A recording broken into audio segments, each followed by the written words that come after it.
आसतु आज आम पणस दुई प्रकार आइटम प्रस्तुत करवा। प्रथमे पणस को काटिदेबा प्रेसर रे ताकू दे लुण हलदी अल्प अध अध चामच पकई ताकू दुईटा हुइसिल आसवा पर्यंत छाड़ीदेबा।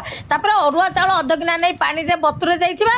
बतुरा जाइथिबा अरुआ चाउल रे धनिया पत्र कंचा लंका आउ अदा पकई ताकू बाटी देबा। तापर बेसन 2 चामच पकई देबा। तापर हलदी धनिया गुंड लुण जीरा गुंड काश्मीर चिल्ली पाउडर एसबू पकईकरी ताकू भलसे घांटी दबा। तापर किछि पियाज काटिकी पणस रे पकई दबा। तापर प्रस्तुत करथवा चाउल बड़ा ताकू देई दबा। ताकू भलसे हाथ रे गोळेई दबा।